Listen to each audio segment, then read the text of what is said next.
আজকে আবারও আমি একটা নতুন রেসিপি নিয়ে আসলাম। এটা হলো গাজরের বরফি। আপনারা অনেকে গাজরের হালুয়া বা গাজরের অনেক রকম রেসিপি খেয়েছেন, কিন্তু গাজরের বরফি আগে কখনো খেয়েছেন কিনা জানি না।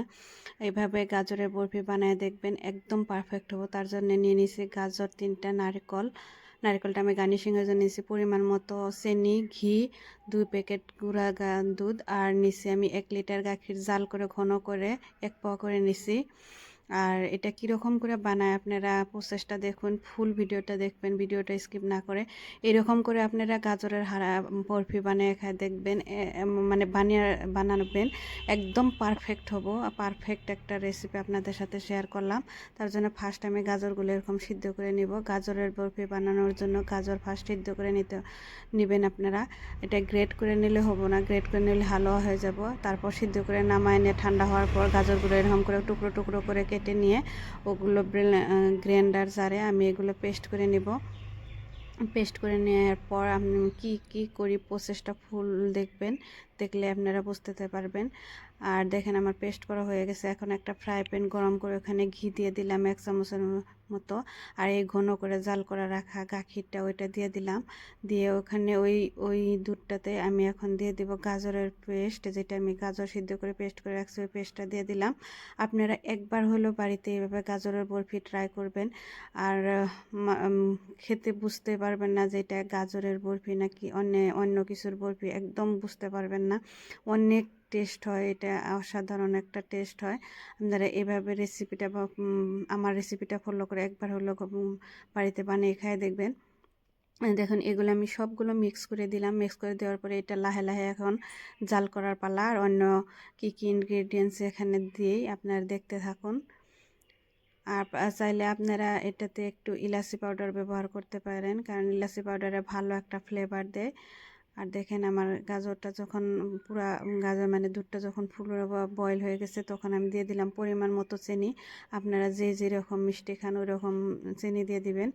আমার চিনিটা দিয়ে যাওয়ার পরে এইরকম করে লাহে লাহে নাড়াচাড়া করে আমি দেখেন একটু এখন কালারটা চেঞ্জ হয়ে গেছে, লাহে লাহে আরও কালার চেঞ্জ হয়ে যাব। আর যখন লাহে লাহে কালার চেঞ্জ হয়ে যাব, এটা শুকনা শুকনা হয়ে যাব, তখন বুঝবেন যে হয়ে গেছে। তার আগে আমি দেখেন দিয়ে দিলাম গুঁড়া, যেটা 2 প্যাকেট যে আমুল পাউডার রাখছিলাম আমি, পাউডার গাখিরটা দিয়ে দিলাম।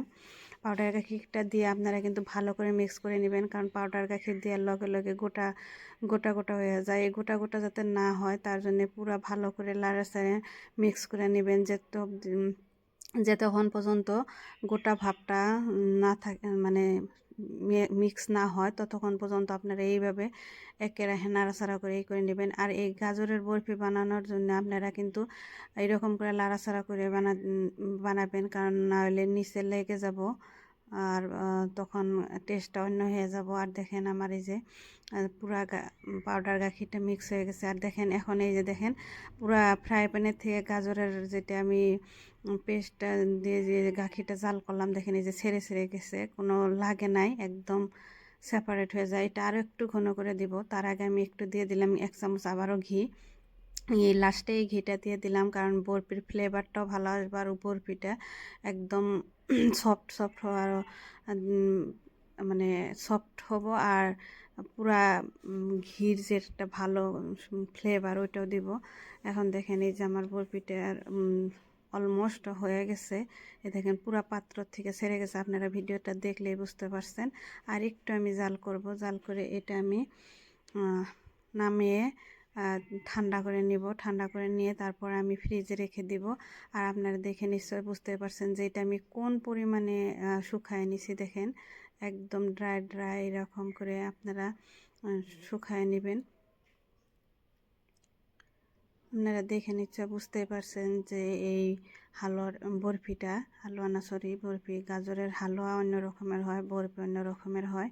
এই দেখেন আমার এটা আমি এখানে একটু ভিডিওটা স্পিড করে দিছি, কারণ ভিডিওটা স্পিড না করলে অনেক লম্বা হয়ে যায়, ওই জন্য আমি ভিডিওটা একটু স্পিড করে দিছি। আর দেখেন এই যে আমার হয়ে গেছে, একদম আঠালো আঠালো একটা হয়ে গেছে। এটা নামানোর পর আরও একটা আঠা হবো। এখন দেখেন আমি একটা প্লেটে ঘি গার্নিশ করে নিছি, নিয়ে এটা নামাই নিলাম। দেখেন আপনারা কতটুকু আঠা আঠা হয়েছে। এইরকম করে আপনারা আঠালো আঠালো যখন হয়ে যাব, যখন পুরা আঠা আঠা পানিটা শুকায় মানে গাখিরটা শুকায় যাব, একদম ড্রাই ড্রাই হবো, তখন এরকম করে নামায় নিয়ে প্লেটে স্প্রেড করে ওইটা 1 ঘন্টা 1.5 ঘন্টার মতো আপনারা নর্মাল ফ্রিজে রেখে দেবেন। তারপরে বরফি শেপে আপনারা কেটে নেবেন।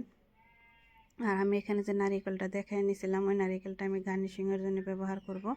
আর দেখেন আপনারা, আমি একটু ভিডিওটা স্পিড করে দিছি, কারণ এখানে ভিডিওটা লম্বা হয়ে যায়, ওই জন্য স্পিড করে দিচ্ছি। আপনারা দেখে নিশ্চয়ই বুঝতে পারতেছেন যে আমি কীরকম করে কী করলাম। এখন দেখেন এই যে গাজরটা আমি গ্রেট করে দিতেছি উপরে, জাস্ট গার্নিশিংয়ের জন্য, আপনি চাইলে দিতে পারেন, না চাইলে নাই। আর এটা দিলে একটু দেখতেও ভালো লাগে আর একটু নারকেলের ফ্লেভারও আসে। কিন্তু এই রেসিপিটা আপনারা একবার হলে বাড়িতে ট্রাই করবেন, সত্যি বলছি, আমি গ্যারান্টি দিয়ে বলছি আপনাদের সবার পছন্দ হব। আর দেখেন কালারটা যত সুন্দর, খাইতে অত সুন্দর। আর আমার ভিডিওটা ভালো লাগলে লাইক করবেন, কমেন্ট করবেন। আর যারা আমার চ্যানেলটাকে সাবস্ক্রাইব করেন, আমার চ্যানেলটাকে সাবস্ক্রাইব করবেন, সাথে থাকা বেল আইকনটিও ক্লিক করবেন, যাতে পরবর্তীতে আমি কোনো ভিডিও শেয়ার করলে আপনাদের ওখানে নোটিফিকেশন যায়। এই দেখুন কি সুন্দর একটা বরফি হয়ে গেল। এই দেখুন, আপনারা নিশ্চয় দেখে বুঝতে পারছেন। আর এরকম করে আপনারা বাড়িতে বানায় খাবেন, আশা করছি ভালো লাগবে।